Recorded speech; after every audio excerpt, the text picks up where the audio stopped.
Tá no coração do Brasil e no meu coração. Esse brilho no olhar que dá gosto de falar. Canedo agora é outra. O futuro é agora e Canedo segue em frente. A cidade que mais cresce, orgulho da nossa gente. Canedo tá gigante, Canedo é alegria. Canedo com você, melhora a cada dia. Canedo tá moderna, Canedo contagia. Canedo com você, melhora a cada dia. Cada rua, cada praça, o cuidado que se vê. Canedo iluminada, alegria de viver. Canedo é mais que futuro, é o nosso melhor presente. Prefeitura de Senador Canedo. Com você, melhora a cada dia. Salve galera, Fialhão na área e venho trazer uma notícia especial para vocês. Você que gosta de comida japonesa, mora em Senador Canedo, venha conhecer Curiqueto Sushi Bar. Junto com a minha parceria com o Lucas, agora vocês têm quantos por cento de desconto, Lucas? 20% nos primeiros 10 pedidos. Fechou então. Fechado. Então você utilizando o cupom PODEVIR20, você vai ganhar 20% de desconto. A gente vai estar facilitando a sua vida aí. Tamo junto, Lucas. Obrigado por mais uma parceria. E vamos que vamos. Se inscreve, acompanha o vídeo aí e deixa um comentário. Valeu! Valeu, gente. Tchau, tchau.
Salve, salve! Como é que vocês estão? Tudo bom com vocês? Muito bom dia, boa tarde, boa noite, boa madrugada, senhoras e senhores. E olha, esse episódio aqui é um teste, viu? A gente está fazendo um teste aí. Esse episódio está sendo gravado e a gente vai soltar aí no dia 24/11, às 8 horas da noite, de modo ao vivo. Mas a gente está fazendo esse teste aqui para a gente testar um pouco o algoritmo do YouTube. E hoje meu convidado, Marco Aurélio, cara, que satisfação imensa te receber, obrigado, viu? E antes da gente começar, eu preciso fazer falar um pouquinho do que está acontecendo aqui em Senador Canedo, para a galera aí que é influencer, quer ser ator, atriz, quer trabalhar no cinema como roteirista, protagonista, coadjuvante, qualquer área do cinema aí, a gente vai estar liberando aí uma participação no Curta Canedo, que é um evento independente que está rolando lá na Prefeitura de Senador Canedo, viu? Da Carmelita Gomes. E tem vídeo rolando, filme amador, filme profissional, tudo quanto é coisa você encontra lá de cinema, viu? Qualquer dúvida é só falar com a Carmelita, ou então com o Rodrigo Rosa, ou então com várias outras pessoas aí. Você vai achar alguém lá. E o link está na descrição, viu? Então é isso. Cara, Marcos, é Marcos Aurélio ou Marco Aurélio? Marco Aurélio. Marco Aurélio. Imperador Romano. Imperador Romano. Como que você começou... Como que você descobriu esse interesse de defender tanta gente desconhecida e, ao mesmo tempo, você pega tudo para você e ainda consegue sorrir? Eu estou já no Projeto Resgate Brasil, já há 18 anos. Na verdade, eu sempre trabalhei com apoio às vidas, com apoio às pessoas. Eu sempre tive esse envolvimento de lidar com as pessoas. Uhum. E nessa situação toda, eles criaram no estado de São Paulo, né, na cidade de Indaiatuba, criou uma organização chamada Projeto Resgate, que tinha como objetivo ajudar as mulheres que eram exploradas, as mulheres que eram vítimas de tráfico em toda a Europa. Mas a partir da Suíça, onde, por ocasião do fundador da organização, ele fez uma visita e acabou descobrindo que havia muitas brasileiras em situação vulnerável na Europa. E, a partir desse momento, então, eles fundaram a organização e ela acabou entendendo que o grande fluxo de brasileiras, na época, descobriu-se que o grande fluxo de brasileiras exploradas e abusadas na Europa estava no estado de Goiás. Então, Goiás sempre foi origem e agora tem se tornado passagem de mulheres vítimas de exploração sexual e assim por diante. Então, se decidiu que deveria vir para Goiás. E aí é uma coisa interessante, porque aquele negócio do amigo, né? Sim. Que acabou fazendo a indicação, ele me conheceu, eu já militava na defesa de direitos humanos, eu trabalhava no combate à exploração de crianças e adolescentes, especialmente crianças em situação vulnerável. E aí, acabei entrando para a organização para ajudar e estou há 18 anos. Hoje eu sou secretário executivo do Brasil dessa ONG, já de luta. Mas eu estava conversando com o nosso convidado aqui, assim, eu tenho um amigo judeu, e ele diz que existe a Primeira Ordem Mundial, que os Illuminati estão dominando o mundo, tudo mais, só que tem um ponto, tipo assim, de boa, dominar o mundo, eles dominam para lá, a gente domina para cá, né? Mas existe um ponto que ele citou, você falou da defesa da criança e do adolescente, que ele diz, não sei se tem provas ou não, que esses pequenos grupos seletos de pessoas que dominam a humanidade assustam crianças até determinado momento ali, para a criança morrer, e antes da criança morrer, retiram o adenocromo, que é uma substância que serve ali para que a criança, antes da morte, ela gera, por conta do pânico, por conta da ansiedade, por conta do medo. Eles retiram essa substância e colocam em uma geladeira específica e vendem essa substância como fonte de rejuvenescimento, sabe? Um amigo meu, judeu, se você quiser, eu até te mando o nome dele, ele é jornalista aqui de Senador Canedo, é o Tyrannosaurus Rex, príncipe André Luiz, né? E ele diz isso. Você já ouviu falar alguma coisa sobre? Olha, nesse aspecto, não. Mas, por exemplo, o tráfico de órgãos, ele é evidente. Sim. Inclusive, ele é uma das modalidades que nós enfrentamos dentro do tráfico de pessoas. Porque no tráfico de pessoas, você tem a modalidade da exploração sexual, que é a maior evidência. Você tem o trabalho escravo, que é para o serviço, o laboral, o braçal, o laboral. Então, você tem o trabalho escravo, exploração sexual, casamento servil, adoção ilegal, remoção de órgãos. Então, assim, você tem todas, até a mendicidade. Cara, há organizações que colocam as pessoas para esmolar, né? Para esmolar enquanto alguém está ganhando dinheiro. Então, assim, essas pessoas são traficadas, são levadas para outros lugares exatamente para isso, para poder pedir esmola. É tipo aquele rolê da novela que passava na Globo. Sim, a novela Salve Jorge, ela foi, inclusive, assim, nós tivemos algumas organizações aqui em Goiás, por exemplo, que serviu como base para roteirista, né? E aqui é preciso lembrar aqui, fazer uma honra a Simone, né? Que foi representada na própria novela, né? O nosso companheiro, o senhor João, né? Que era pai da Simone, foi um grande defensor, foi um batalhador nessa luta do enfrentamento ao tráfico. Então, essa remoção de órgãos talvez dentro das modalidades do crime, porque o tráfico de pessoas é o terceiro crime mais rentável do mundo, atrás de drogas e armas. Certo. Porque, na verdade, você não faz transplante de órgãos no supermercado, na padaria, no açougue. Então, o transplante de órgãos é um crime super organizado, porque você precisa de toda uma estrutura. Mas pode-se dizer que é mais organizado que essas facções do Rio de Janeiro, São Paulo? Olha, a gente sempre brinca... Porque para traficar alguém precisa ter muita... O crime é organizado. Porque, na verdade, você tem uma organização. A gente sempre diz assim, o pessoal tem uma visão do tráfico de pessoas, aquela superorganização que tem o poderoso chefão, aí tem aquele organograma organizado. Sim. Mas a grande evidência, nesses 18 anos de militância aí, contra o enfrentamento ao tráfico, a gente percebe o seguinte, que quase sempre são organizações pequenas. Sabe aquele negócio, aquele amigo do amigo, o amigo do Facebook, o amigo das redes sociais, o seu vizinho. Nós tivemos casos aqui, por exemplo, em que a pessoa foi levada como vítima, 6 meses depois o aliciador chamou ela e disse, olha, se você voltar e indicar outras meninas para nós, a gente perdoa a sua dívida. Porque um dos aspectos do aliciador é o seguinte, quando você chega lá, aqui ele te promete tudo. Quando você chega lá, ele senta com você, toma seus documentos, toma seu passaporte, diz para você, você deve 9, 10, 15 mil euros para a gente. Então, você vai trabalhar, você vai fazer um programa de 60, 100 euros, metade é seu e a metade vai ficar para pagar as despesas. Agora, você imagina fazer programa sexual de 50 em 50 até dar 10, 15 mil euros. Nós temos casos, por exemplo, de meninas que nós resgatamos, que fazia 10, 12 programas numa noite.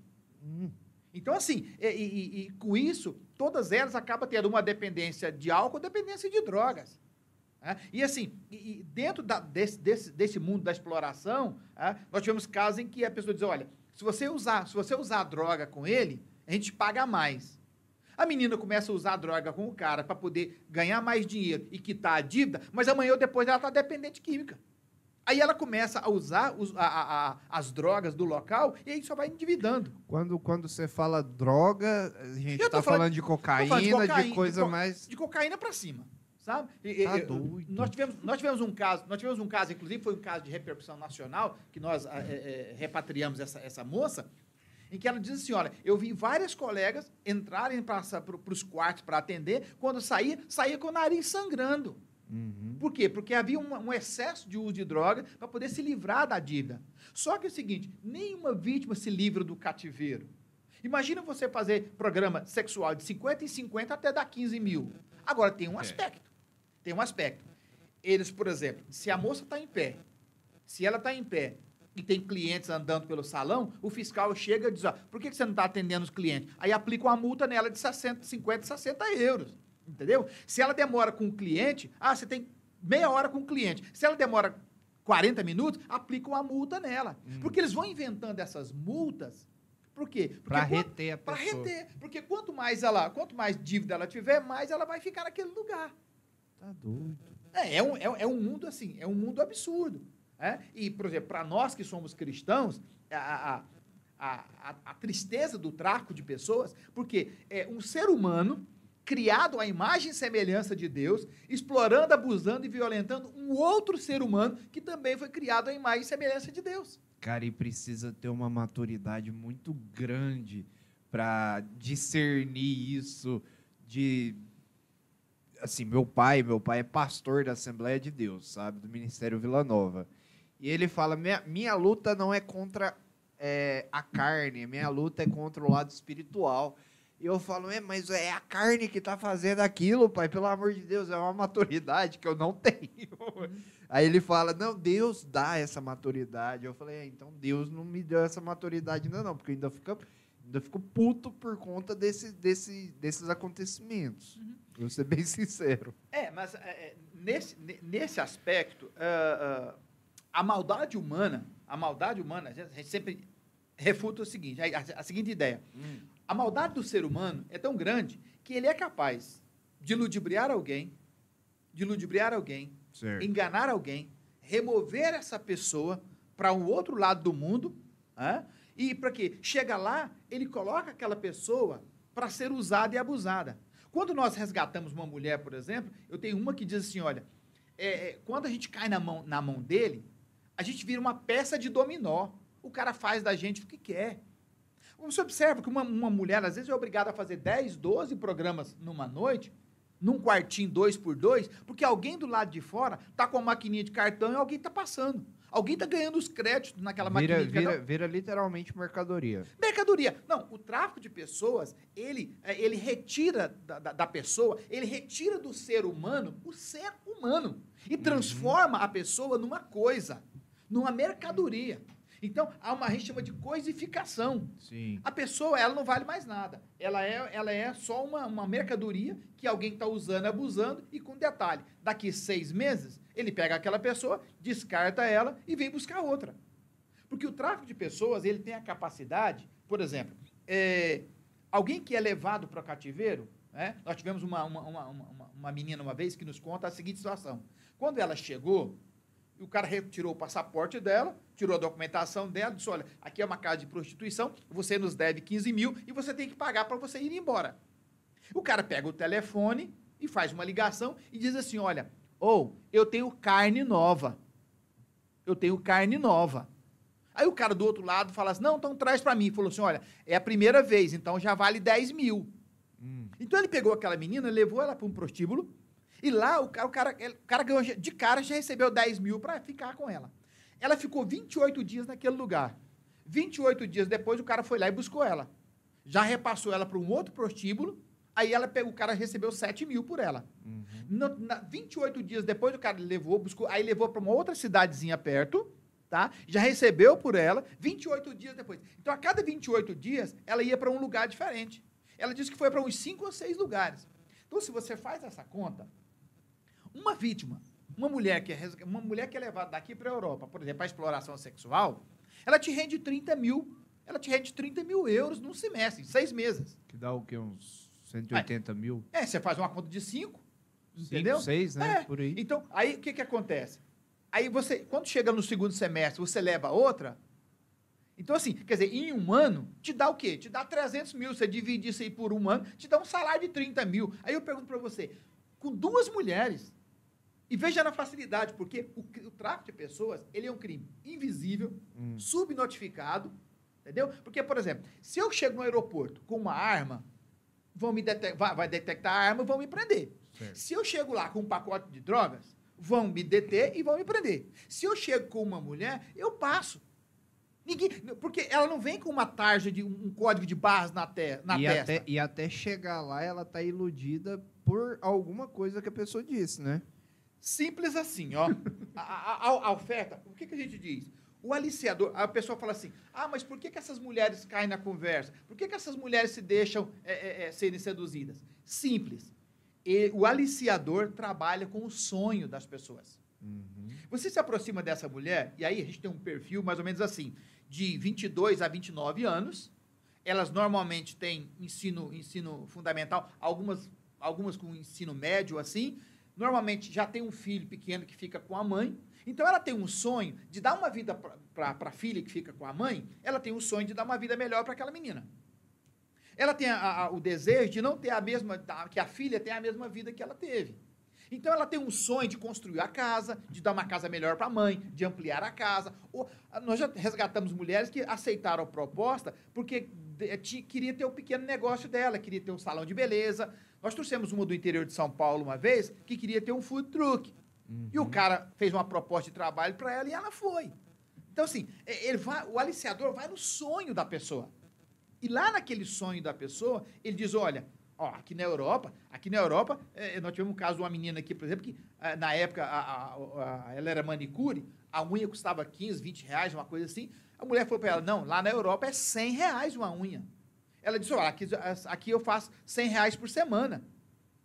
A mulher fala, por que você não vai para lá? Ela falou assim, mas eu não sei nem onde é que é. Não, coincidência, eu estou indo para lá, semana que vem. Se você quiser ir, você vai comigo, um mês que você estiver lá, você já consegue me pagar, eu te empresto o dinheiro.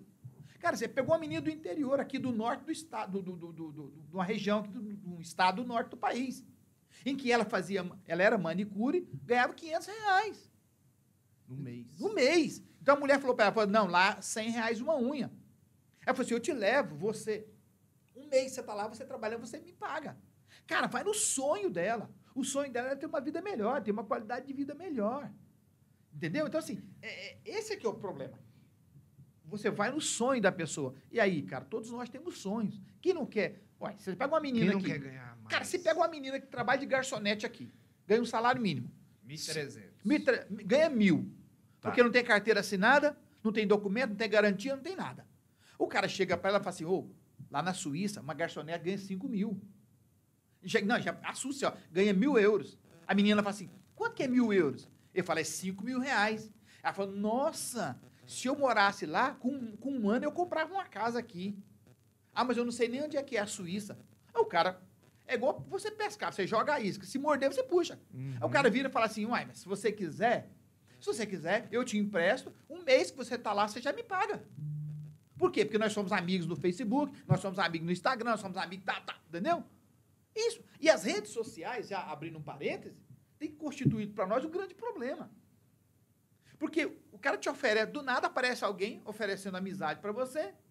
Aí o cara te manda vídeo, né? O pessoal tem aquele negócio de deitar na neve, fazer anjinho na neve, aí manda para você. Quantos graus tá em Goiânia? Aqui tá 39 agora. Nossa, aqui tá -2. Olha que linda a neve.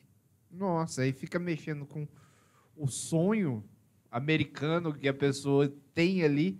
Mas existe um perfil de mulheres que eles buscam ou não? Olha, a gente já teve, assim, perfis mais definidos. Hoje, parece assim, o perfil não ficou muito mais definido, mas assim, normalmente é uma mulher de 22 a 29 anos, ela, normalmente as mais morenas, né? Ou que a gente chama de mulheres negras, porque você tem na Europa todo mundo branco, né? Então, assim, são as negras, mais ou menos nessa faixa até 29 anos, normalmente elas têm pouca escolaridade e normalmente elas têm um trabalho aqui em que a remuneração é baixa e quase que sem direitos. Então, por exemplo, o cara chega e te oferece uma oportunidade de ganhar 5 vezes mais do que o que você ganha, é a oportunidade que eu quero, é o sonho da minha vida. Então, daí ela vai embora. Agora, o aliciador, ele não tem perfil. Porque a gente fala assim, mas quem alicia as mulheres para exploração são os homens. Nem sempre. Porque nós temos muitos casos, por exemplo, em que as meninas foram aliciadas por mulheres. No salão de beleza, sabe? Numa festa. Nós tivemos um caso aqui, por exemplo, de uma menina que foi aliciada na pecuária. Ela estava trabalhando lá, o pessoal estava trabalhando na pecuária e vendendo maçã do amor. A mulher chega e se aproxima dela, diz, quanto você ganha vendendo isso aqui? Eu ganho uns 300 reais. Ela fala, nossa, lá na Europa não tem maçã do amor. E eu estou indo trabalhar para lá agora, vou ganhar 3.000 por mês. A minha falou, 3.000 é que eu ganho por ano. Ela falou, mas você não tinha vontade de trabalhar? Não, eu tenho, é o sonho da minha vida, ter uma vida melhor. Entendeu? Então, assim, essa situação. Então, você vai mexer com o sonho das pessoas. Não tem como você fugir disso. Isso é muito cruel. Tá doido. E essa ideia de mexer com sonho, essa ideia de mexer com junta sonho, junta financeiro, une uma pessoa ali e a pessoa vai. Mas eu estava pensando aqui, imagina a seguinte situação. A pessoa, ela vai, né? Só que ela leva uma grana com ela. O que acontece com os pertences dela? Porque o dinheiro, o que acontece com o celular? Ele é retirado junto com os documentos, né? Você falou. Só que se a pessoa tiver um microchip de localização, porque hoje em dia é possível isso, né? O pai, marido, alguém assim, coloca o microchip e a pessoa fica 24 horas sendo monitorada pelo pai, pelo marido, pela autoridade familiar dessa mulher. Dá para resgatá-la? E como que funciona o resgate das mulheres que chegam até você? Elas simplesmente são descartadas ou elas vão numa embaixada, contam o que aconteceu e o próprio país despacha ela para o Brasil? Ou como que funciona isso? A nossa organização trabalha com a reinserção. Ou seja, o nosso objetivo é colocar a pessoa de volta na sociedade, trazê-la de volta para seu lugar, trazer de volta para o Brasil, colocar ela de volta de forma produtiva na sociedade. Então, nossa organização não trabalha com...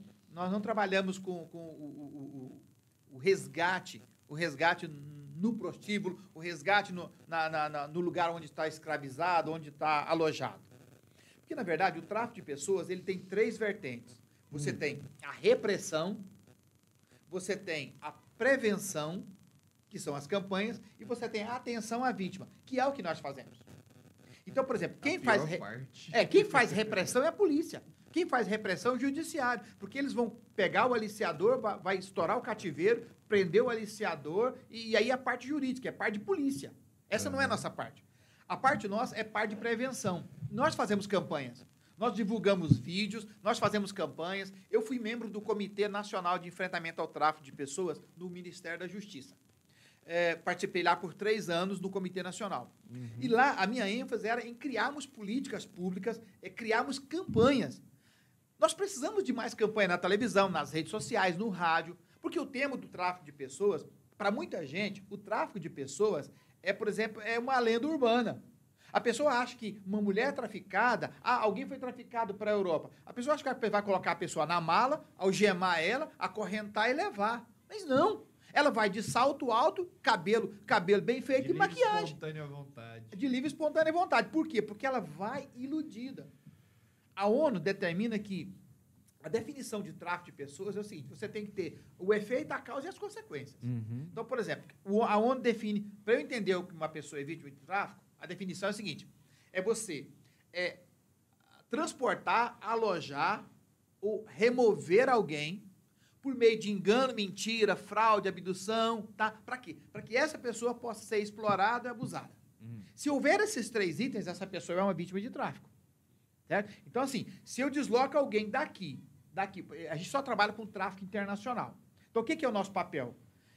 Quando a polícia resgata alguém na Suíça, na Holanda, na Itália, na Espanha, Portugal, qualquer que seja o lugar, se a polícia resgata, se o consulado tem uma denúncia, se a polícia local resgata, ou se há uma denúncia, se a pessoa foge. Hoje nós trabalhamos em 12 países da comunidade europeia, nós temos mais de 10 parceiros internacionais. Então, por exemplo, alguém fugiu do cativeiro, ou a polícia descobriu alguém, aciona a embaixada, ou aciona a nossa organização na Europa, ou os nossos parceiros, diz: olha, tem uma brasileira, de qualquer lugar do Brasil, que está aqui como vítima de tráfico. Ela foi aliciada, trazida para cá e está sendo explorada. Aí não importa se é para casamento servil, se é adoção ilegal, se é para mendicidade, se é para exploração sexual ou se é para trabalho braçal. Importa, se ela preencher os requisitos de vítima de tráfico, alguém diz: olha, ela vai voltar para o Brasil. Os nossos parceiros internacionais dizem assim para nós: olha, projeto Resgate, Tem uma brasileira aqui que vai voltar para Goiânia, vai voltar para cara, São Miguel do Passa Quatro. Nós já tivemos para Uruaçu, Porangatu, Rio Verde, Quirinópolis, Aparecida de Goiânia, Senador Canedo. Então, assim, não importa para onde ela vai voltar para o Nordeste, para o Ceará, para o Sergipe, para o Piauí, não importa. Nós recebemos essa pessoa no Brasil e nós dizemos para ela, qual é o seu sonho? Eu tinha um sonho de ser cabeleireira.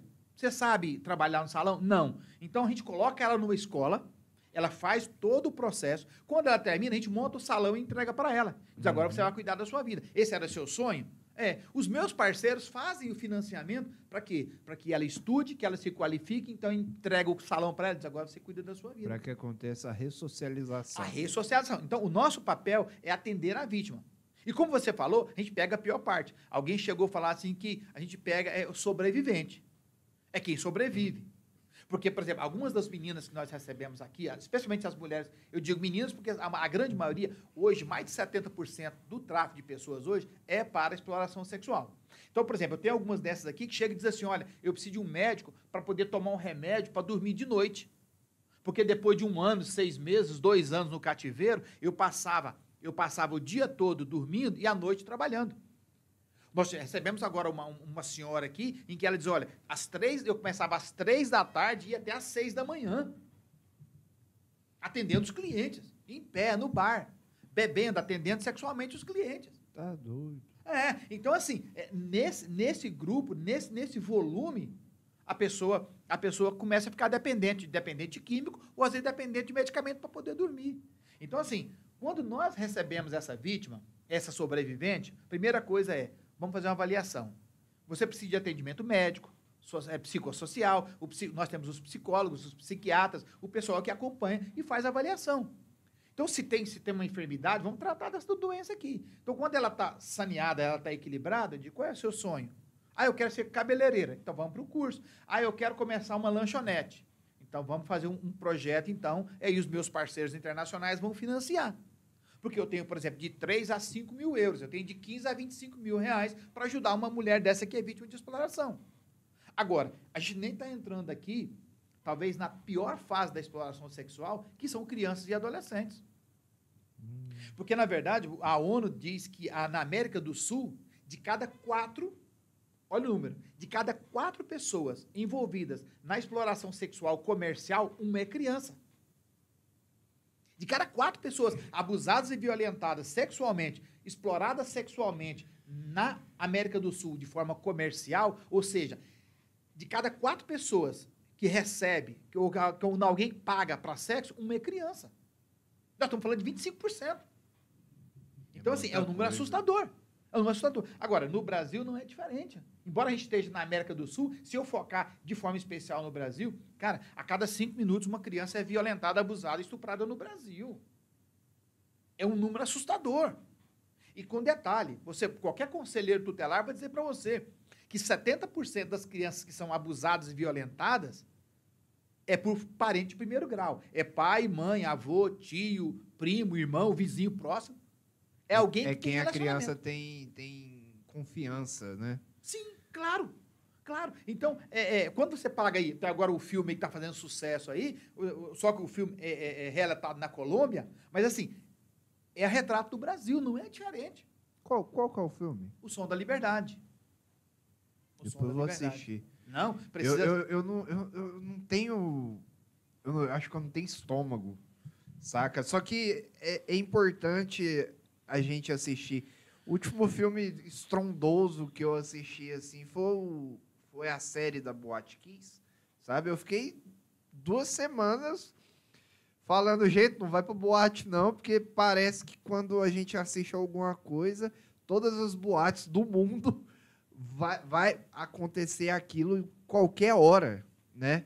Só que eu fico meio sem cabeça. Mas essa parte da criança e do adolescente, pode-se dizer que 1 entre 4, e essa porcentagem mais alta, pode-se dizer que é por conta da iniciação da vida tecnológica muito cedo? Olha, algumas pesquisas dizem que hoje em dia, com a facilidade da comunicação, da tecnologia, você tem, por exemplo, você tem um smartphone na mão, você tem um mundo na palma da mão. Então, por exemplo, hoje, as pesquisas têm indicado que as nossas crianças hoje, elas têm acesso à pornografia hoje com 9 anos de idade. É a idade hoje inicial de se conhecer pornografia. Tá, pô, eu tenho mais de 50 anos. Então, eu me lembro que, por exemplo, na minha época, chegava na banca de revista, as revistas de adulto tinha metade de uma tarja preta. Você só viu o título da revista. Tinha um papel preto que você não via a revista, só tinha o título. A gente chegava em locadora de vídeo, né? Hoje quase não existe mais locadora de verdade. vídeo. VHS. Você entrava numa locadora de vídeo, os filmes adultos eram numa salinha separada. E assim, a gente tinha tanta curiosidade para ver o que tinha lá dentro, que você chegava na porta, olhava lá dentro, você tomava uma bronca do balconista lá. Não podia nem olhar para dentro lá, porque aquilo lá era coisa de adulto. Hoje, por exemplo, com a facilidade da tecnologia, você tem na palma da mão. E a pergunta é, o que as suas crianças fazem? Se você tem uma criança de mais de 9, 10, 12 anos, o que essa criança faz com o celular na mão?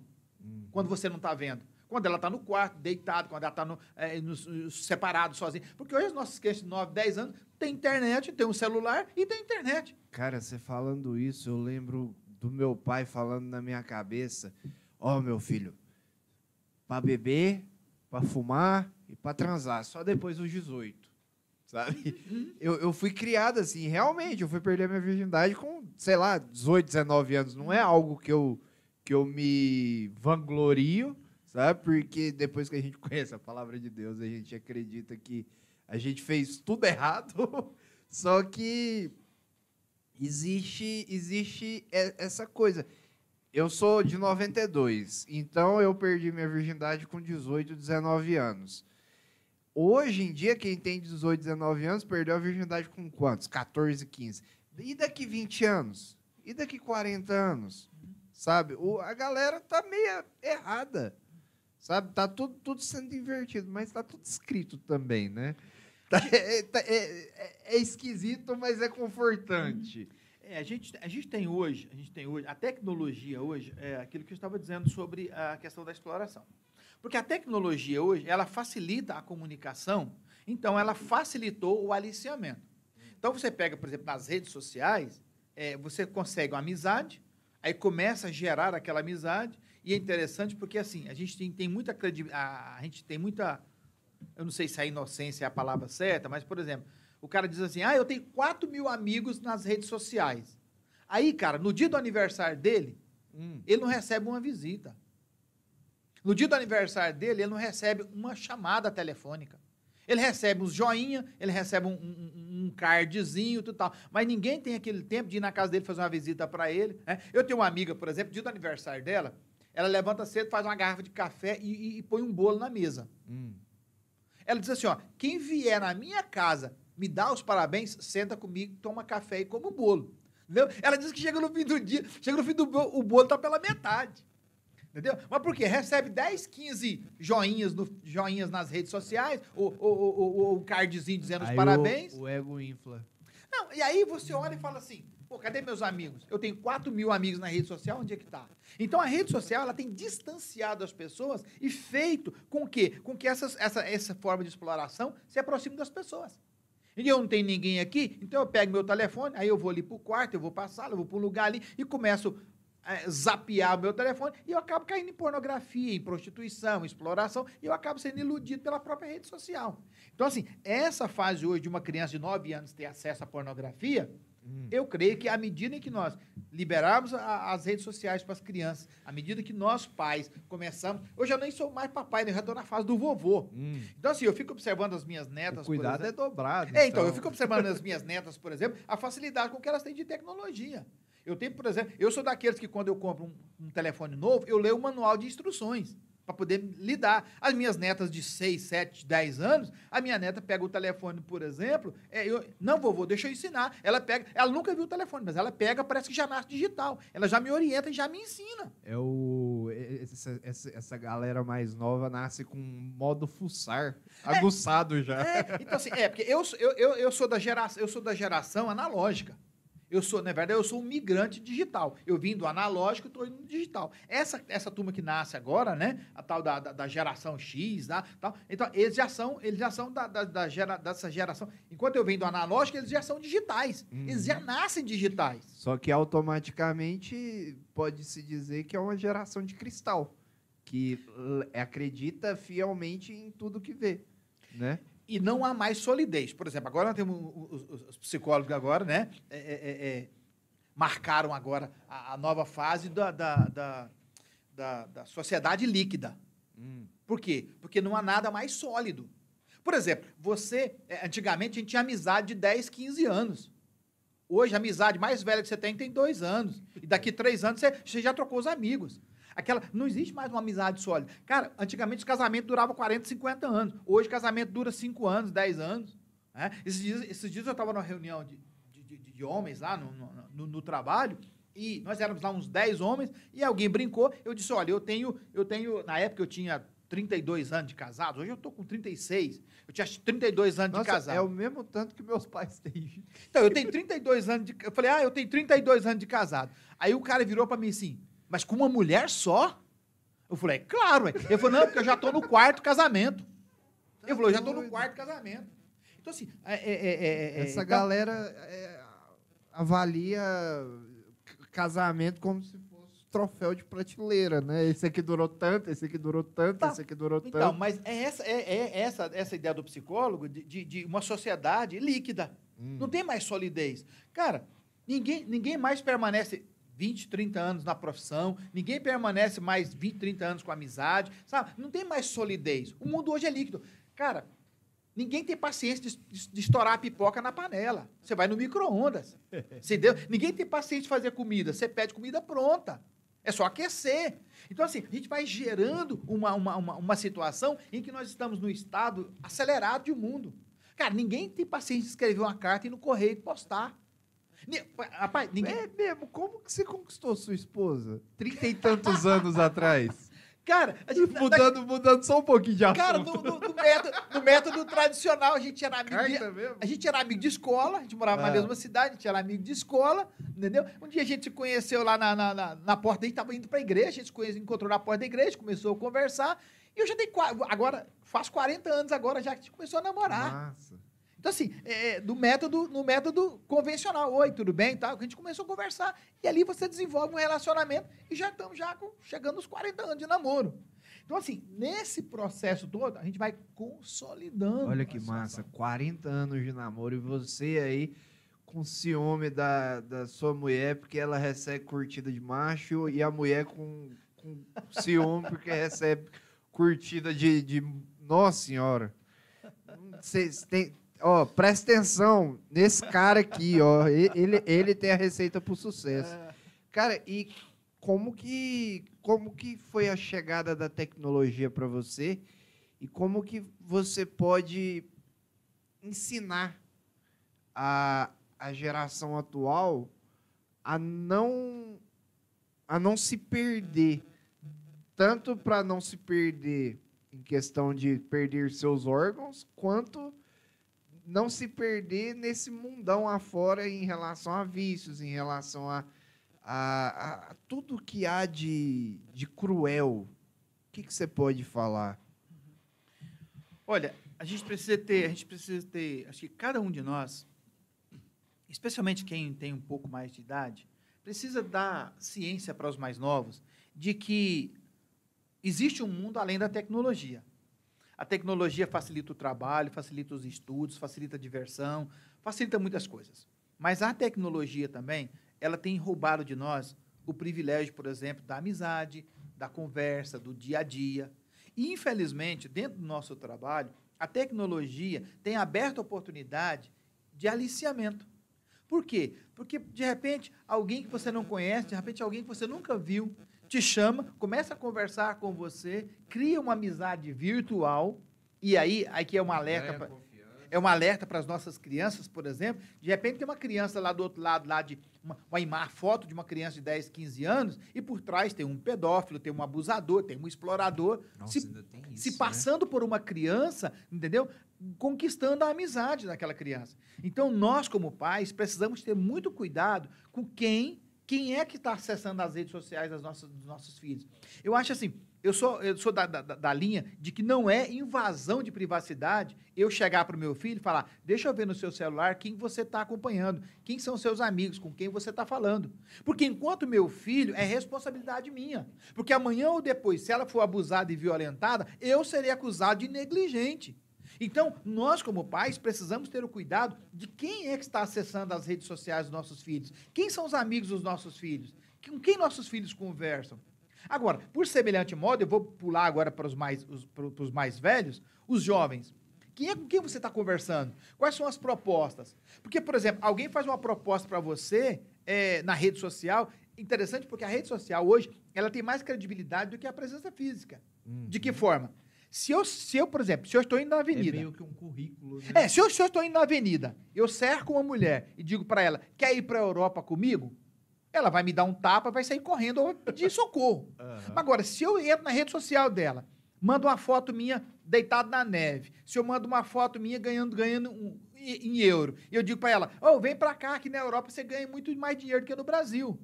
Então, assim, ela simplesmente, pelas imagens que ela está vendo, pelo que eu falo nas redes sociais... Tá? Porque rede social, cara, se eu chegar ali, se eu parar no aeroporto ali e tirar uma foto de um com o avião, quem disse que eu tô lá? Eu adoro aquelas fotos que o pessoal finge, né? O cara pega um tamborete, por exemplo, o cara pode um tamborete e faz uma foto como se ele estivesse num avião. Aí depois o cara desmonta, era um tamborete, aproveita o redondinho da janela. Sim, sim. Então percebe que assim, as redes sociais, a tecnologia, ela tem que ser vista com cuidado.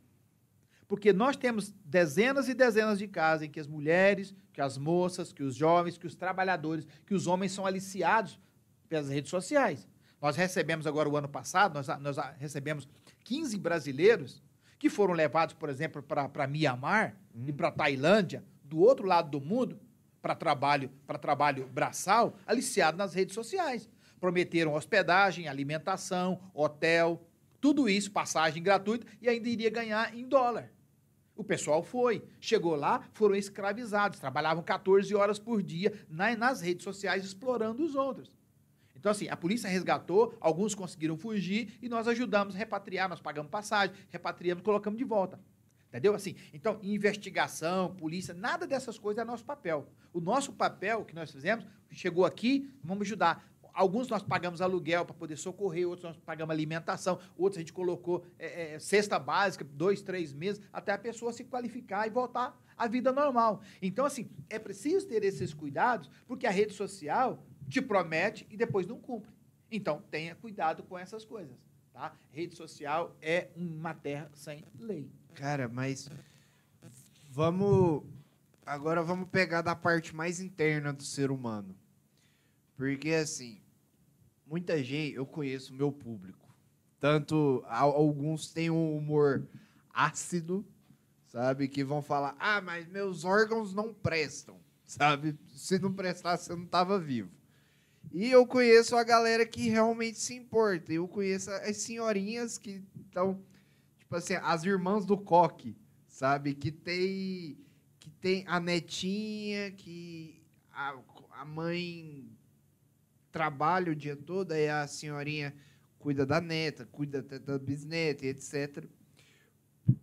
E, na maioria das vezes, essa irmã do coque, essa senhorinha, ela não tem tanto acesso à tecnologia, sabe? E ela quer proteger a família, ela quer proteger o seu ente querido ali. Como que você pode dar uma dica para essa senhorinha que tem muito pouco, mas ela dá tudo de si para a família, em prol da família, com aqueles princípios de casamento é só um, muitas das vezes ela é viúva, muitas das vezes o cara é viúvo e cuida da família, e não tem tanta coisa, porque eu vou dar um jeito de fazer esses vídeos chegarem na classe mais alta e na classe mais baixa. Eu vou fazer esse podcast chegar em todo mundo. O que você pode auxiliar? Quando eu fui membro do Comitê Nacional do Enfrentamento ao Tráfico de Pessoas em Brasília, eu sempre enfatizei a necessidade de a gente fazer campanhas. Então, por exemplo, essa senhora que não tem tanto acesso à tecnologia, mas tem um cuidado com a família, ela poderia ouvir uma campanha, ela poderia ouvir um alerta, por exemplo, no rádio, na televisão, ou até mesmo nos cartazes, porque no mês de julho nós temos uma semana inteira de ações que nós chamamos de Semana do Coração Azul, que é uma semana inteira de atenção ao tema. Então, nós temos spots, nós temos rádio, nós temos ações de internet, nós temos ações no aeroporto, na rodoviária, na cidade, nas universidades, onde nós levamos material impresso, nós levamos todas as formas de comunicação, mas é só uma semana por ano. Então, assim, as outras 51 semanas do ano, quase não se tem campanhas, não se tem propaganda. Por quê? Porque falar do tema de exploração não é um tema agradável, não é um tema fácil. A pessoa fala assim, mas você devia colocar mais vídeo das pessoas. Espera aí, eu não vou colocar o vídeo de alguém que foi traficado, que foi abusado, não vou mostrar, não vou expor a pessoa, a integridade dessa pessoa. Até porque, por exemplo, muitas vítimas que foram para a Europa e voltaram, a família não sabe o que aconteceu lá. A sociedade em si, porque se alguém descobre que essa mulher aqui, se alguém descobre que a sua vizinha foi abusada sexualmente 10 vezes por dia na Europa, você vai olhar ela de forma diferente. As mulheres ao redor aqui vão olhar ela de forma diferente. Nossa, você não vai deixar seu filho chegar perto dela. Tá? Nós tivemos casos, por exemplo, em que a menina disse, olha, eu preciso mudar da minha cidade, porque lá contei para minha família, alguém da minha família espalhou na cidade, as mulheres começaram a deixar nem as crianças chegar perto de mim. Então foi preciso mudar de lugar. Então, assim, nós ainda temos um preconceito muito forte contra a exploração sexual. Porque, por exemplo, mas ela foi para lá porque quis. Não é assim. Nós temos hoje, por exemplo, uma luta com a justiça, porque, por exemplo, entre aspas, os operadores do direito, por exemplo, o policial, o delegado, o advogado, o juiz, o promotor, temos muitos desses que não acreditam em tráfico. O cara chega para você e diz assim, mas ela prostituía aqui na Anhanguera, foi prostituir na Europa, só mudou de lugar.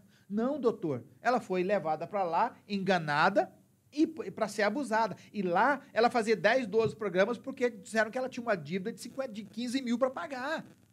Então, assim, se a própria justiça, os operadores de direito não acreditam, então, para fazer chegar naquela senhora que está lá na casa dela agora me assistindo, está me ouvindo, seja no rádio, na televisão, ou no jornal, ou que ela viu um outdoor, que ela viu uma propaganda, nós precisamos levar o tema do tráfico de pessoas para a sociedade. Aonde?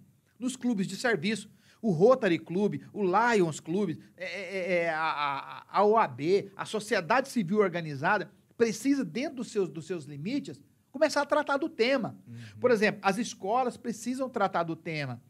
Eu já fiz palestra aqui em quase todas as universidades dentro de Goiânia, levando o tema. Mas eu vou para a classe de Direito, ou eu vou para a classe de Psicologia. Mas quando você tem lá 5 mil alunos, eu atinjo 200, 300 alunos. Então, assim, precisamos levar... As igrejas precisam levar isso, por exemplo, como um tema missionário. As igrejas precisam tratar desse tema, porque, por exemplo, precisa alertar as pessoas, porque os nossos jovens, o triste disso é porque nós já resgatamos muitas meninas que foram aliciadas e abusadas, que dizem, olha, a minha família é evangélica. Mas eu nem sabia que existia isso. Eu entrei na rede social, o cara falou comigo, eu expliquei para minha mãe achou que era um cara que ia abençoar a minha vida, e eu fui abusada e violentada. Então, assim, precisa chegar nas nossas igrejas, o pessoal precisa tratar do tema, porque a gente precisa tratar da alma, mas é preciso lembrar que nós temos um corpo. E esse corpo, aí entra o problema, esse corpo, quando ele é abusado, violentado, estuprado, violentado, por exemplo, 10, 12 vezes por dia, quando essa pessoa volta, ela não volta só com feridas no corpo, ela volta com feridas na alma. Eu tinha um caso de uma menina do interior aqui, por exemplo, ela diz assim, olha, no outro dia de manhã, quando eu acordava, eu ia lá no bar, enchia um copo de uísque e bebia. Porque parece que o álcool do uísque me lavava por dentro. Porque eu acordava, depois de fazer 10 programas numa noite, eu acordava, parece que eu estava fedendo por dentro. Então eu tomava o álcool para ver se me limpasse. Fora a quantidade de DST que deve acontecer demais, né?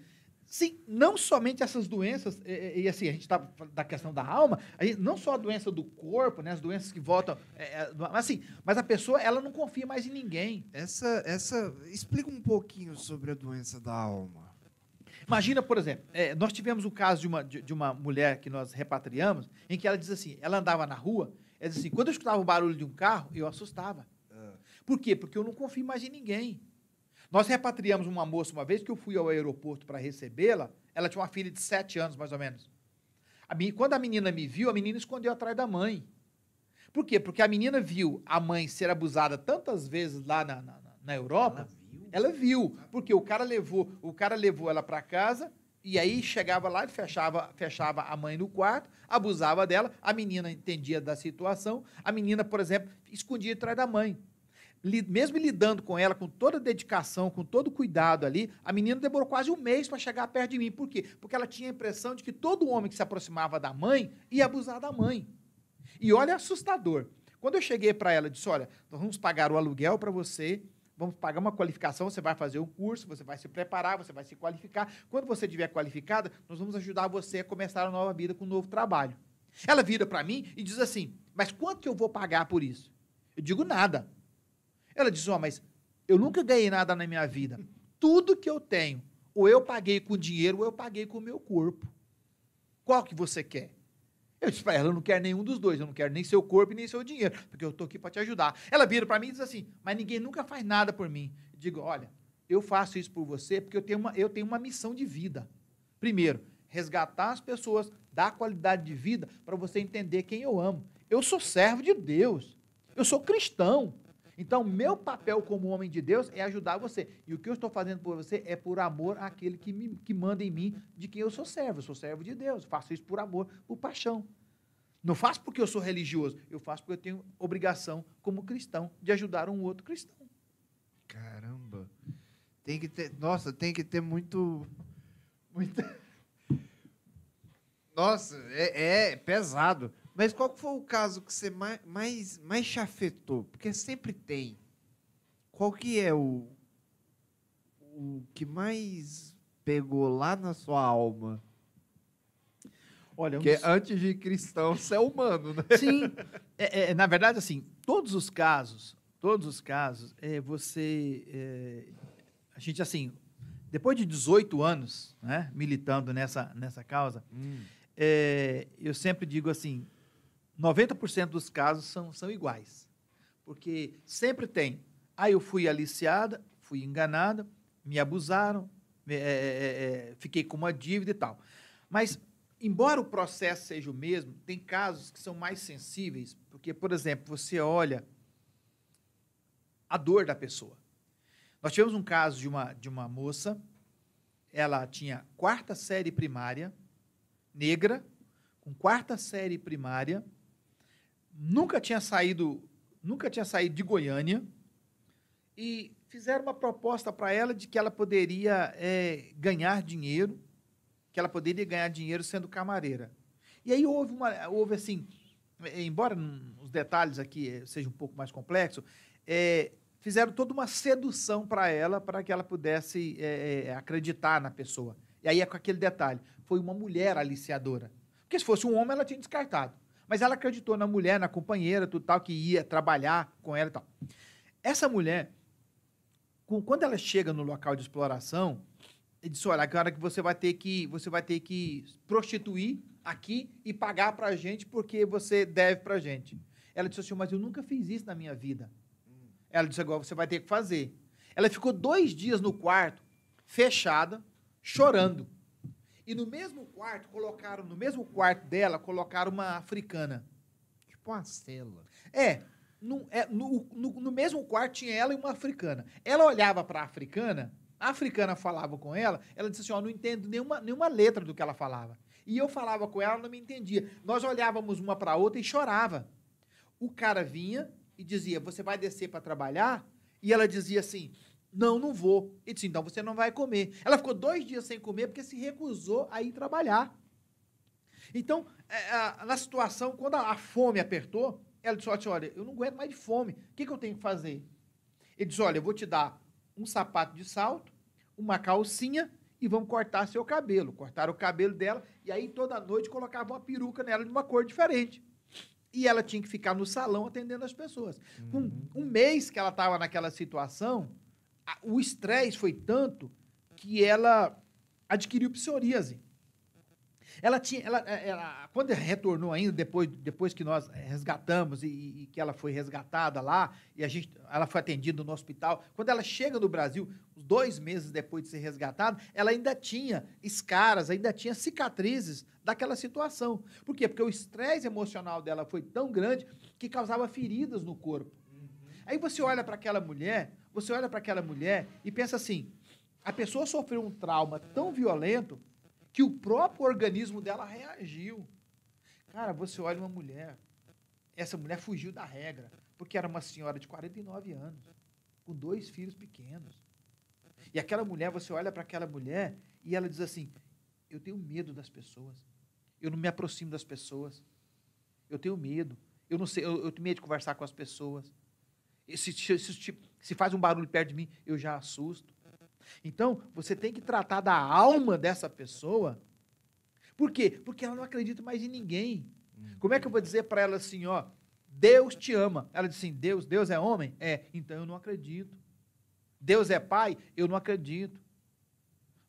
Quando você pensa na exploração, nos abusos, nós trouxemos uma menina uma vez aqui, que nunca me esqueci, é que essa menina fez assim, a mãe saía de casa e deixava o vizinho entrar na casa dela em troca de material de construção para poder ampliar a casa. E a menina tinha 12 anos. O cara entrava e abusava da menina em troca de tijolo e cimento. A mãe cedia a menina. Então, assim, você tem uma desestruturação familiar. Pai e mãe que faz de conta que não vê, enquanto a filha é abusada e depois vai lá e pega o dinheiro. Em troca de material, o material de construção, nesse caso lá, ou eu me lembro assim muito claramente, ela dizia assim, eu odeio salame, porque ele deixava um pedaço de salame em cima da mesa, que era para poder a gente comer depois. Então, assim, são essas situações em que eu olho, por exemplo, assim, em que essa vítima, essa mulher, ela é abusada e violentada, às vezes oferecida pelo próprio pai ou pela própria mãe. Então, assim, nós temos uma desestruturação familiar em que as pessoas perderam o valor. Embora as pessoas sejam vendidas, abusadas e violentadas, nós estamos falando de dinheiro. Agora, se imagina a dignidade dessa pessoa. Essa mulher que foi abusada e violentada, amanhã ou depois, ela olha para qualquer pessoa e diz, eu posso acreditar em você? Porque o cara que eu acreditei me levou para a Europa e abusou e violentou de mim. Eu posso acreditar em você? Aquele homem que dizia ser meu pai, abusava e violentava de mim. Meu irmão abusava e violentava de mim. Uma das histórias mais assustadoras que eu tive também, que eu experimentei, eu cheguei num prostíbulo em Barcelona, na Espanha, com uma equipe, nós éramos uma equipe de 4 pessoas, fomos para fazer um apoio naquele lugar, e aí disseram assim, olha, nós temos 12 meninas aqui, nós temos 12 meninas e nós podemos trazer... Estão me ligando aqui também. Nós temos 12 meninas aqui. E aí trouxeram pra gente, só que é o seguinte, as meninas, das 12 meninas que tinham lá, 4 estavam tão drogadas que não conseguiam levantar da cama. 4 estavam tão bêbadas que uma delas tentou levantar e começou a vomitar e não conseguiu levantar. Aí 4 vieram para atender a gente. Aí nós sentamos, conversamos com ela para entender o que estava acontecendo naquela situação e tal. E tinha uma menina de 23 anos, paraguaia, que havia, na noite anterior, sido abusada e violentada.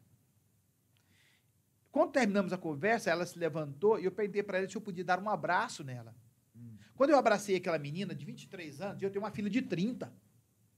Quando eu abracei aquela menina de 23 anos, ela tremia. E eu disse para ela, por que você não volta para o Paraguai? Eu ajudo você financeiramente até você se equilibrar. E ela vira para mim e diz assim, doutor, aqui eu sou abusada, violentada, mas eu ainda ganho um dinheiro. Lá no Paraguai, meu pai, meus irmãos, meus primos faziam comigo de graça. Aqui, para mim, eu ganho dinheiro. Se o senhor quer ajudar, ajuda meu irmão que está morando em Madrid, na rua, e está usando droga. Eu disse para ela, minha filha, como é que eu vou achar em Madrid seu irmão, que eu não sei nem quem é? Percebe que assim, ela se recusava a voltar, porque voltar para o Paraguai era voltar para a casa dela, onde ela era abusada e violentada pelo pai, pelos irmãos e pela família. Então nós temos uma desestruturação familiar que também ajuda o tráfico de pessoas, a exploração sexual, o trabalho forçado. A gente nem vai entrar aqui na questão, por exemplo, do trabalho infantil, da exploração, dos abusos, porque aí é outro tema mais complexo ainda. Deixa eu te perguntar uma coisa. Hoje em dia, o acesso da pornografia, ele está muito grande, muito grande. E o fato de meninas cotidianas, universitárias, estudantes de alguns cursos, até pessoas formadas, vendendo fotos e vídeos nessas diversas plataformas, isso populariza e facilita o acesso da pornografia na casa de determinadas pessoas que assinam esse conteúdo. Esse conteúdo, ele facilita a ludibriação para fazer a cabeça dessas meninas ou não?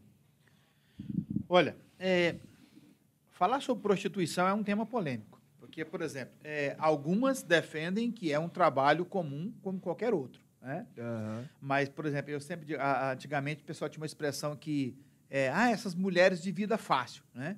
Quando você conversa com essas meninas, quando você conversa com muitas delas, não existe vida fácil. Prostituição não é uma vida fácil. É a vida mais difícil. Sabe? É muito sofrimento, muita dor, decepção, vergonha e, às vezes, dor na alma. Aí fala, mas a menina universitária está fazendo porque tá ganhando dinheiro. Cara, quantos jogadores de futebol existem no mundo e quantos ganham dinheiro igual o Neymar? Entendeu? Então, assim, sabe? Às vezes a televisão, a gente sempre brinca assim, a televisão mostra, por exemplo, um cara que morava no Nordeste, na seca, naquela dificuldade, vai para os Estados Unidos, passa naquela luta toda, aí hoje tem uma frota de limusine. É lindo quando passa essas matérias na televisão. Mas quantos foram para os Estados Unidos e tem a frota de limusine? Quantos não morreram naquela travessia? Quantos estão lá passando necessidade? Quantos estão ganhando almoço para pagar a janta? Entendeu? Então, assim, a mesma forma. O pessoal fala às vezes que prostituição dá dinheiro, as meninas estão na prostituição. Cara, é uma vida sofrida de sofrimento. Sabe? Você tem muitas delas que ganham dinheiro? Ganha. Mas eu falo para você, muitas das nossas vítimas de tráfico, por exemplo, chega lá com uma dívida de 10 mil. 10 mil euros, só estou dizendo. Aí ela tem que fazer programa de 50 em 50 para dar 10 mil. E fica 6 meses nessa luta e não vai. Aí depois de 6 meses, ela já está detonada, o cara fala, não, você pode ir embora, você está livre. Aí ela fica naquele sentimento agora, eu não tenho nem dinheiro para voltar para Goiânia. Eu não tenho nem o que fazer lá em Goiânia. Então, quando a gente fala de prostituição, é um tema polêmico porque alguém defende. Tá. Então, assim... Mas sério que tem gente que defende? Claro. Claro, você tem a associação dos profissionais de sexo, elas defendem, você tem direito até a carteira assinada, tem toda essa documentação. A gente nem vai entrar nisso porque o tema é bem mais complexo. Mas, por exemplo, na pergunta que você me fez, sim, aos filmes pornográficos, as redes sociais, os pacotes de TV VIP, de hot, não sei o quê, tudo isso amplia a possibilidade de prostituição e de tráfico de pessoas para exploração, sim. De que forma? Quando nós tivemos a pandemia, fechou tudo. O que aconteceu? Os aliciadores, ao invés de ter a exploração presencial, passou a colocar as meninas numa sala 2x2, com uma câmera do lado, em que elas eram exploradas de forma virtual. Então, aquela exploração que antes era você ia ao prostíbulo e tinha a exploração presencial, passou a ser virtual. Então, vai na internet, por exemplo, tem 1 bilhão de páginas de conteúdo adulto de 3 anos para cá. Cara, explodiu a quantidade de sites pornográficos, por exemplo, na época da pandemia. E detalhe, aí entra o pior de tudo, a quantidade de sites, de imagens com crianças. E mais assustador, os dados recentes da ONU, por exemplo, cresceu assustadoramente a quantidade de exploração de meninos. Porque a gente sempre falava em mulheres e meninas. Agora, há uma quantidade imensa de meninos sendo abusados sexualmente. Quando você fala menino, pode-se dizer que é de 3 a... De 3 a 16 anos. 16 anos. É isso, sabe? Assim, e assustador.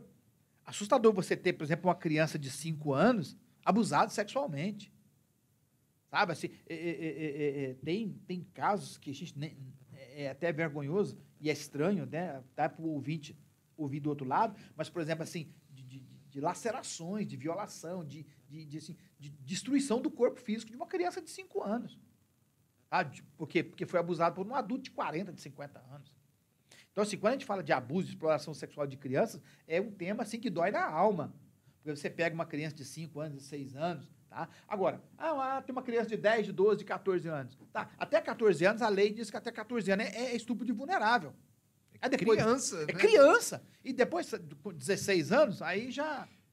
Eu não sei se você vai concordar comigo, mas na medida que a gente vai envelhecendo, eu não dou conta de conversar com gente de 20 anos hoje, porque tem uma mentalidade de criança para mim, sabe? Eu não sei você, mas assim, eu vejo jovens de 18, 20, 22 anos fazendo determinadas coisas que eu falo, velho, esse povo não tem consciência, não pesa a consciência, não acontece, sei lá, porque é pesado, é errado, sabe?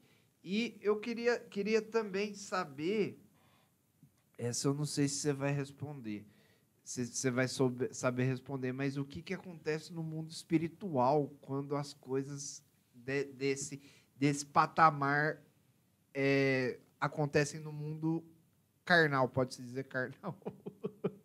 O mundo normal. No sentido que você acredita. Quem discordar, marca um horário comigo e vem aqui falar que você está errado. Olha, cara, eu não consegui pegar a ideia da... A ideia do... Não, é porque assim, você luta contra abusos, contra exploração, contra o tráfico de órgãos, tráfico de pessoas, etc. Tá, mas isso acontece no nosso mundo. Sim. Você, como cristão, Sim. Consegue explicar o que acontece no mundo espiritual quando essas coisas acontecem no nosso mundo? Ou não? Ou nunca te fizeram essa pergunta? Não, nunca pensei nesse sentido. Até porque, assim... Só chega mais perto do... Tá, até porque, assim... cara, não sei. Não pensei nisso ainda, assim. Porque, na verdade, alguém que... Sei lá, alguém que é abusado e violentado, ele sente ele sente no corpo as reações, mas a alma, né, o espírito dessa pessoa, separar a alma, né? Eu vou até perguntar pro meu pai depois. Porque assim, cara, essa pessoa, ela vai ter, psicologicamente falando, ela vai ter sérios problemas, né? Que vai refletir na alma, lógico. Porque, por exemplo, aquilo que eu te falei, se eu não acredito em você, se eu não acredito mais em homens, se eu não acredito mais nos meus pais, cara, eu não acredito em mais nada. Eu não acredito em mais nada. Porque se eu não posso acreditar nas pessoas que deveriam me proteger e me amar, como é que eu vou acreditar nesse Deus que eles pregam? Como é que eu posso acreditar em Deus se meu pai, minha mãe, meus irmãos, as pessoas que deveriam me proteger? E eu estou dizendo assim, muitos casos em que nós tivemos que o marido põe a mulher para prostituir em troca de dinheiro. Sabe? O famoso casamento de papel, em que você casa no papel para poder ter direito, para poder ter legalidade, o cara leva a mulher, deixa na porta do prostíbulo e busca depois. E tem que rachar o dinheiro com ele. Então, assim, como é que a minha alma, como é que eu vou lidar na minha alma com uma pessoa que eu não posso confiar? Que deveria me proteger, meu marido, a minha esposa, meu pai, minha mãe. Como é que eu vou lidar com Deus? Como é que eu vou falar? Como é que eu vou falar de Deus? Como é que eu vou falar de Deus se eu não sou capaz de entender que as pessoas que deveriam me proteger, que deveriam me amar, faz isso comigo? Então, assim, a pessoa perde, naquilo que a gente falou, a pessoa perde a essência por completo de você tentar entrar na alma dessa pessoa. Eu tenho, por exemplo, a psicóloga que atende as nossas meninas, né? Ela atendeu uma menina, por exemplo, 6 meses, e 6 meses depois a menina não conseguia perdoar a mãe. Porque a mãe, desde pequeno, colocava ela para ser abusada pelos vizinhos, em troca de dinheiro. Então, assim, isso começou lá pelos 8 anos, quando foi lá pelos 13, 14 anos, ela fugiu de casa.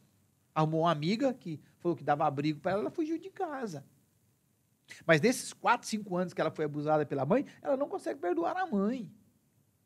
Então, assim, agora como é que eu vou chegar para essa pessoa e dizer assim, olha, Deus é amor. Jesus te ama. Ela te manda para bem distante. Agora você percebe assim, então, primeiro restaurar a confiança dessa pessoa para ela olhar para mim, igual o caso que eu contei, a criança só voltou a se aproximar de mim 1 mês depois, porque ela começou a ver em mim que eu era um homem diferente daquele que abusava da mãe dela. Claro, foi com as minhas ações, com as minhas atitudes, que ela foi entendendo que nem todo homem era igual àquele que abusava da mãe dela. O exemplo arrasta, né? Claro, agora você imagina, por exemplo, uma mulher que é enganada, ludibriada e tudo tal, pelo amor da vida dela, né? O caso da menina, por exemplo, nós tínhamos um caso de uma menina do Rio de Janeiro, em que o cara encontrou com ela, apaixonou por ela na praia, lá, aquela coisa toda, não, convidou, quis casar com ela, 1 mês depois levou ela para a Europa, prometeu o casamento. Ela falou assim, achei o príncipe encantado da minha vida.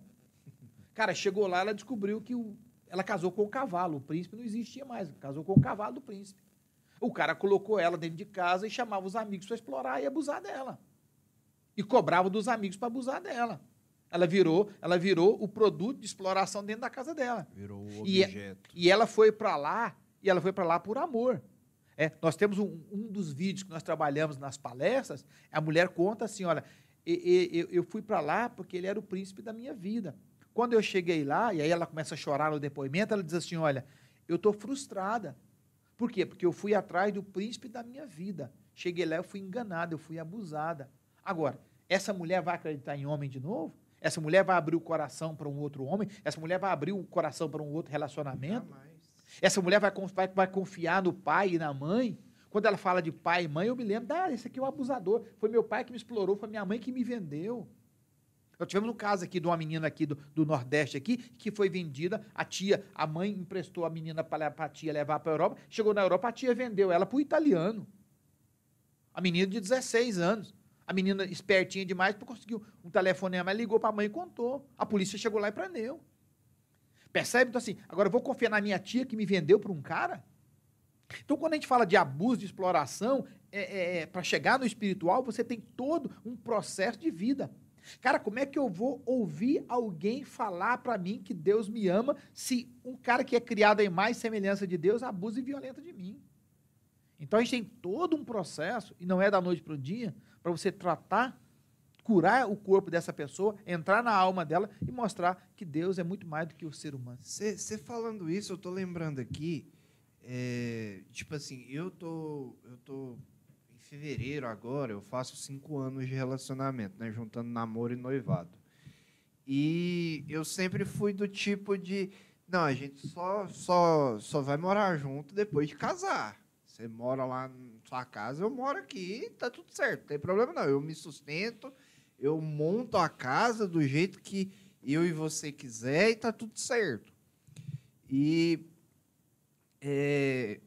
minha noiva, ela é assinante Netflix, dessas plataformas de vídeo. E você falando isso, eu lembrei de um filme que é o 365. Não sei se você já assistiu. E o tema do filme é tipo assim, o cara sequestra uma mulher, sabe? E é uma crítica sobre a síndrome de Estocolmo, que é quando a vítima apaixona pelo seu sequestrador.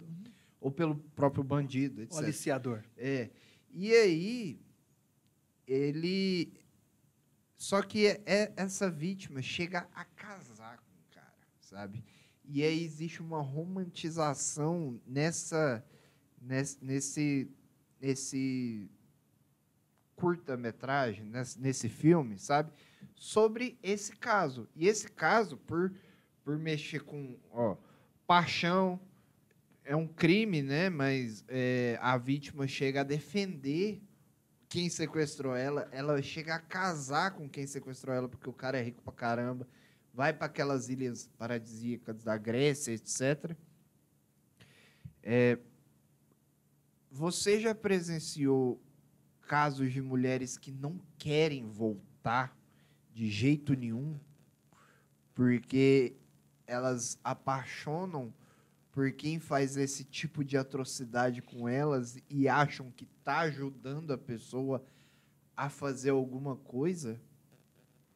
Não nessa proporção, mas, por exemplo... Eu tô tentando agravar muito o caso, tá? Mas, assim, nós já tivemos casos aqui, por exemplo, embora nós somos membros aqui do comitê, aqui em Goiás tem o Comitrate, que é o Comitê Estadual de Enfrentamento ao Tráfico de Pessoas, Trabalho Escravo, Refúgio, Apátrida e Imigrantes. Esse é ligado aqui ao governo do Estado. É um grupo de associação, então, governo estadual, municipal e ONGs. Eu participo lá como ONG. Então, nós tivemos casos, por exemplo, lá, em que, em todo esse processo, o Ministério Público fez umas investigações, descobriu que havia um grupo de pessoas sendo exploradas e abusadas. Quando encontrou essas pessoas e trouxe para o depoimento, essas pessoas se recusaram, por exemplo, a acusar, a denunciar o abusador, o explorador, tá? Porque, na verdade, era um grupo de pessoas que eram abusadas por uma pessoa. Então, ela levava as meninas, colocava em determinado lugar, né, que a lei brasileira diz o seguinte: prostituição no Brasil não é crime. Prostituição não é crime.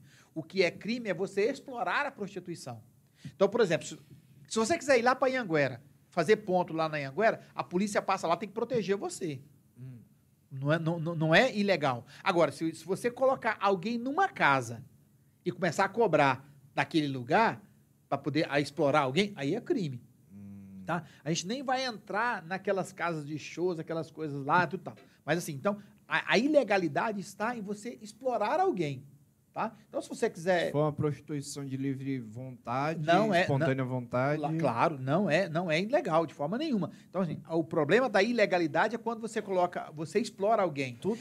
Na minha opinião, tudo ficou errado nessa sociedade a partir do momento que adultério saiu do Código Penal. Então, na sequência aí da mesma história do seu filme aí, quando eles recolheram essas pessoas e disseram assim: diz para nós aqui, denuncia a pessoa que te explorava. Ela disse: não, a gente não pode denunciar ele. Porque, assim, tudo bem, a gente apanhava porque não conseguia bater a meta. Mas, assim, a gente tinha um lugar para morar, a gente tem um lugar para comer, a gente tem um lugar para ficar. E ele protege a gente. Se a gente sai da proteção dele, a gente vai para a rua, a gente apanha. Morre. Então, é melhor ficar lá, apanhar dele, apanhar porque não bateu a meta, que não cumpriu a meta, do que ir para a rua.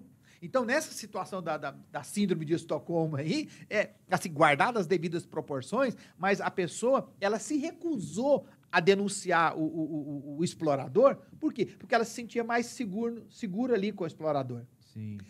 Acho que uns 10 anos atrás, nós tivemos uma operação aqui, por exemplo, chegou uma delegada no prostíbulo e descobriu que tinha duas menores, do norte do país. E tinha 2 ou 3 travestis na época, não me lembro assim, isso tem uns mais de 10 anos.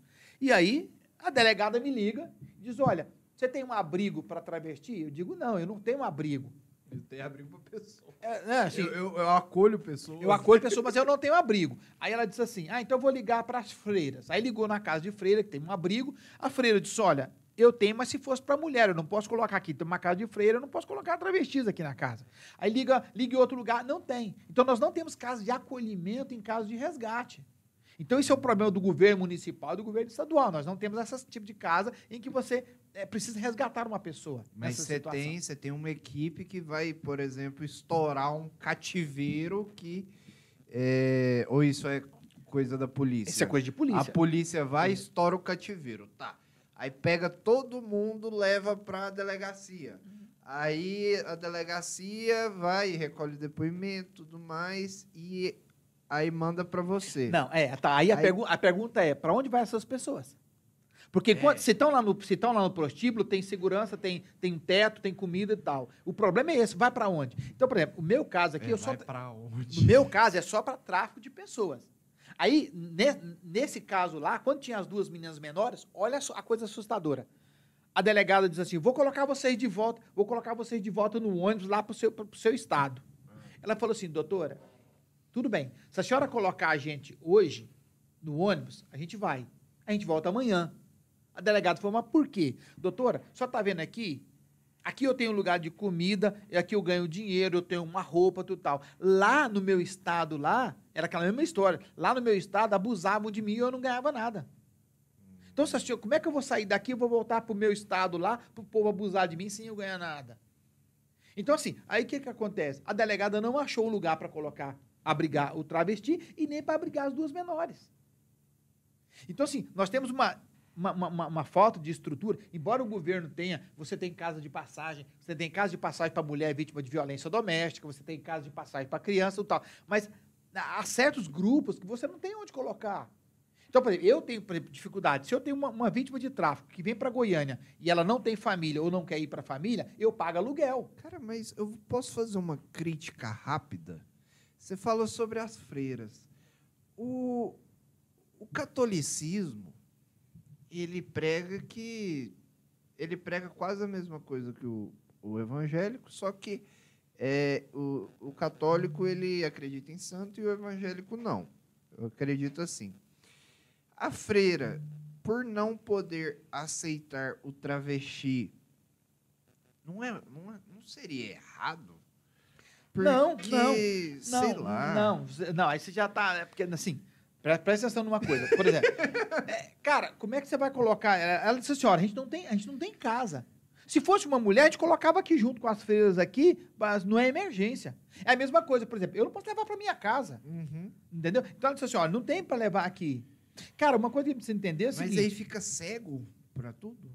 Não, porque na verdade, não necessariamente, porque, por exemplo, você pode acudir de outras formas, tem outras formas de poder ajudar, entendeu? Então, assim, de forma nenhuma posso condená-las, porque, na verdade, elas estão fazendo o trabalho dela lá, às vezes nem é esse, às vezes faz um trabalho, assim, de gratidão, de socorro, de ajudar, entendeu? Então, assim, ela tá dentro da razão dela. Entendeu? Não dá para colocar lá. E outra coisa, não é papel da sociedade civil obrigar. O papel é do governo. O papel é governamental, cara. Você entendeu? Eu faço, por exemplo, imagina, se o governo hoje fizesse o papel de prevenção, de atenção às vítimas, não precisava das nossas ONGs. Você entendeu?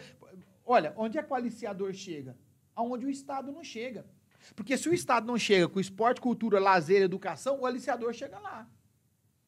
O aliciador chega lá e diz, olha, vocês não têm esporte, não tem lazer aqui, mas eu falo para você, se você quiser jogar futebol na Alemanha, eu ponho você lá.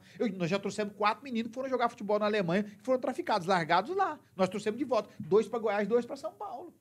Jogador de futebol. Entendeu? Se você não tem esporte, tem cultura, não tem lazer, você trabalha aqui, você ganha R$300 como babá, na Europa é $1.000, é 1.000 euros por mês, você vai ganhar 5 mil por mês, em vez de você ganhar R$300 como babá, porque se não tem esporte, cultura, lazer, educação, se o governo não faz, o aliciador não faz. O aliciador faz. Entendeu? Então, assim, o meu papel, por exemplo, a gente trabalha fortemente em parceria com muitas entidades católicas. São parceiros de primeira hora. Entendeu? Me acode quando eu tenho uma emergência, eu socorro elas. Eu preciso de dinheiro para poder enviar alguém, porque a gente resgatou alguém. Eu tô lá com o meu recurso financeiro. Mas eu não tô falando de jeito nenhum que os católicos claro. estão errados. Porque senão vai criar uma rixa ali.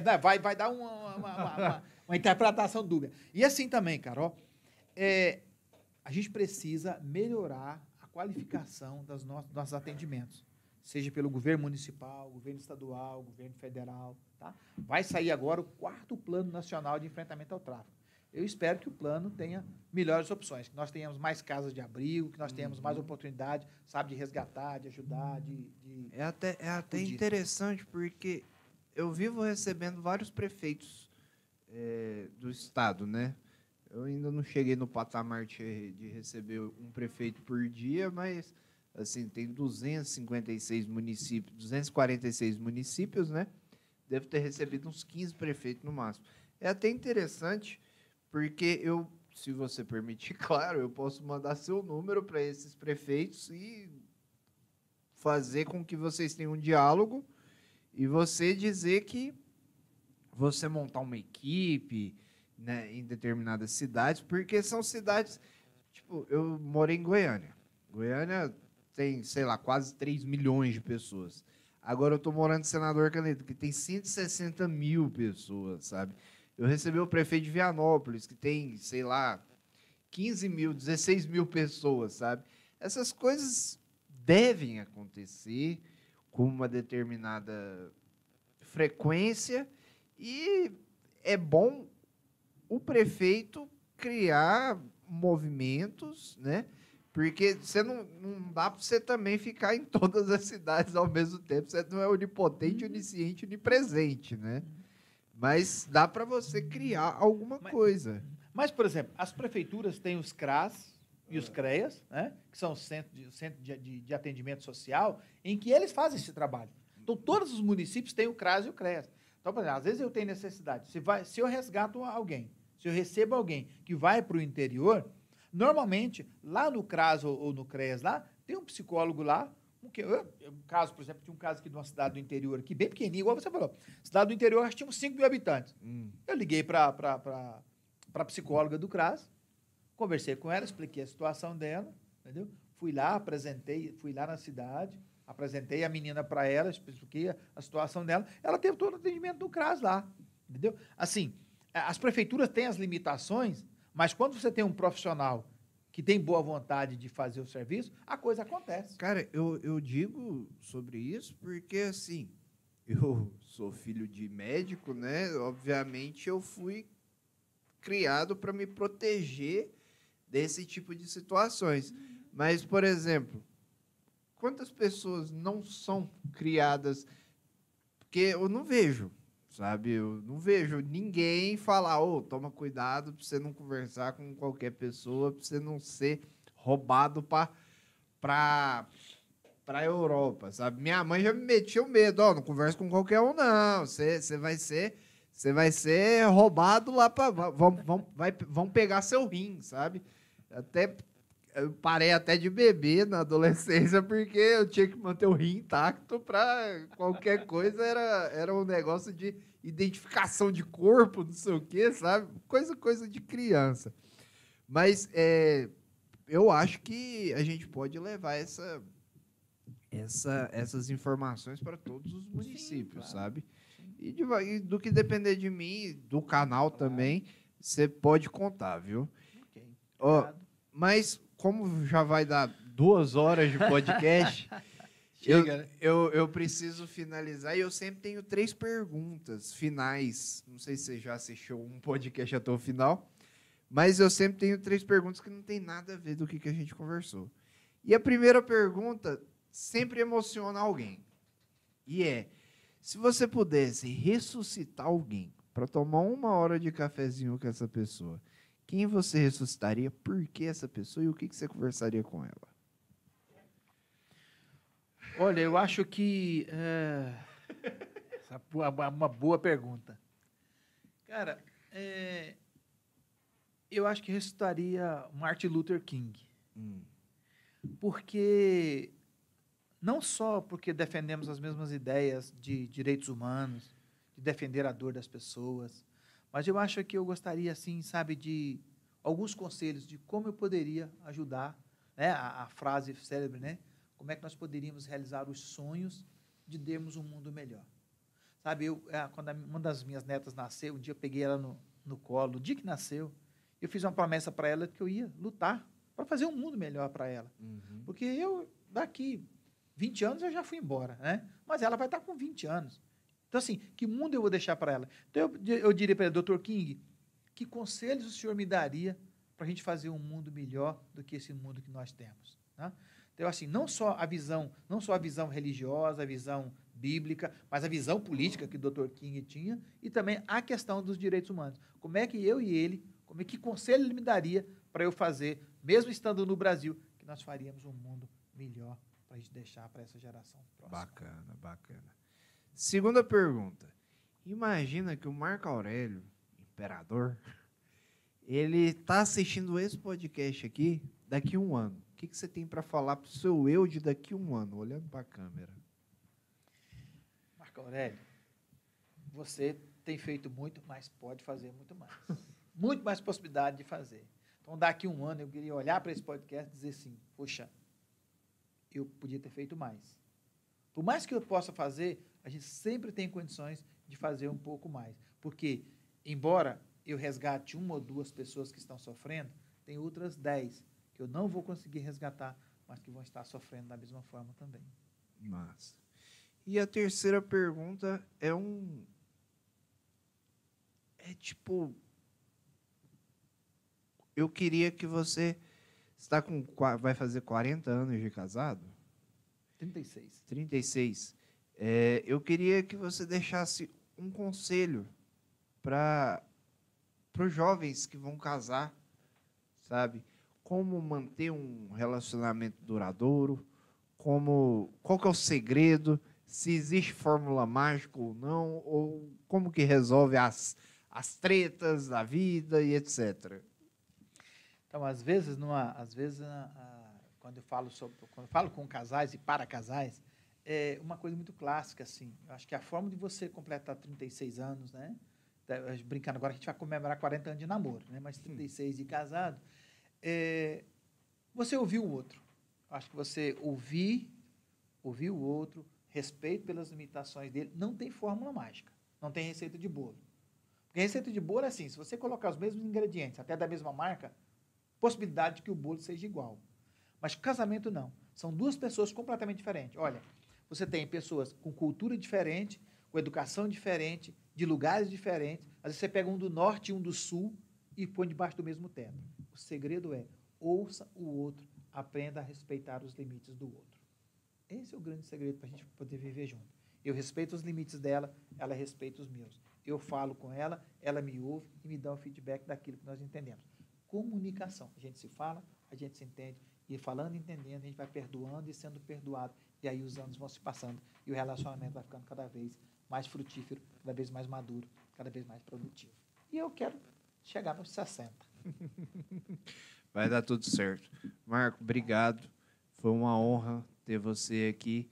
E você que está assistindo aí, tem alguma dúvida, alguma pergunta que eu não fiz, deixa aí nos comentários, viu? Esse episódio é gravado, mas a gente vai soltar logo mais. E um beijo para vocês, se cuidem e bebam água, viu? Beber água é muito importante, vale mais uma pedra no caminho do que uma no rim. Tchau para vocês.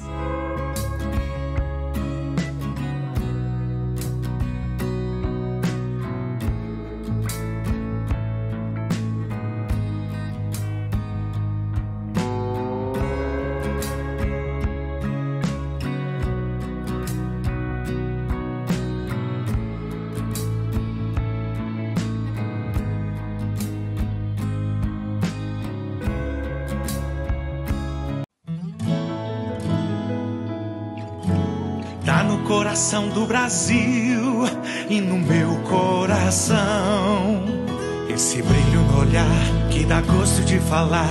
Canedo agora é outra, o futuro é agora e Canedo segue em frente.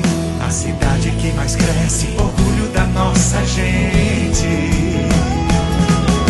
Canedo tá gigante, Canedo é alegria. Canedo com você, melhora a cada dia. Canedo tá moderna, Canedo contagia. Canedo com você, melhora a cada dia. Cada rua, cada praça, o cuidado que se vê. Canedo iluminada, alegria de viver. Canedo é mais que futuro, é o nosso melhor presente. Prefeitura de Senador Canedo. Com você, melhora a cada dia. Salve, galera! Fialhão na área e venho trazer uma notícia especial para vocês. Você que gosta de comida japonesa, mora em Senador Canedo, Venha conhecer Curiqueto Sushi Bar. Junto com a minha parceria com o Lucas, agora vocês têm quantos por cento de desconto, Lucas? 20% nos primeiros 10 pedidos. Fechou, então. Fechado. Então, você utilizando o cupom Pode Vir 20, você vai ganhar 20% de desconto. A gente vai estar facilitando a sua vida aí. Tamo junto, Lucas. Obrigado por mais uma parceria. E vamos que vamos. Se inscreve, acompanha o vídeo aí e deixa um comentário. Valeu! Valeu, gente. Tchau, tchau.